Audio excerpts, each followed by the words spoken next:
हम अमेरिका में इसलिए फाइल कर रहे हैं कि ये केस जो है वो पूरा प्रोडक्ट लायबिलिटी केस हो सकता है और product manufacturer Boeing company sits in America, वो अमेरिका में है और अमेरिकन जो लॉ है वो प्रोडक्ट लायबिलिटी के बारे में बहुत ज्यादा स्ट्रिंजेंट है हमारे यहाँ से और वो हमें मददरूप हो सकते हैं। इसलिए हमने ये केस करना अमेरिका में सोचा है। मगर उससे पहले, प्रोडक्ट लायबिलिटी से पहले, ये हुआ क्यों हादसा, उसकी इन्फॉर्मेशन हमें चाहिए और उसके लिए जो डेटा चाहिए, इसके लिए हम यहाँ पिटीशन करना सोच रहे हैं to get it raw data of a flight data recorder and cockpit voice recorder, चूंकि हम इंडिपेंडेंटली उसकी तहकीकात भी कर सकते हैं।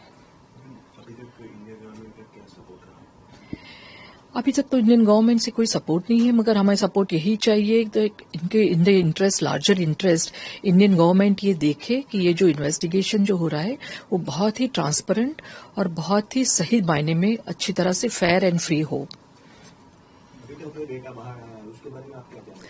मुझे लगता है कि अभी तक जो डेटा बाहर आया है वो बहुत ही सिलेक्टिव चीजें रखी गई है, विदाउट एनी कॉन्टेक्स्ट।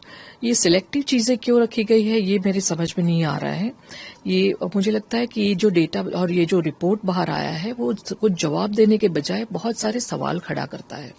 तो मुझे ये हमारी एज ए विक्टिम फैमिली उम्मीद है कि इसका जो तहकीकात है वो बहुत जल्द से जल्द खत्म हो और सही जो है उसके रूट कॉजेज वो लोगों के सामने रखा जाए। यूएस की कंपनी है, यूएस की कोर्ट है, कितनी उम्मीद है आपको?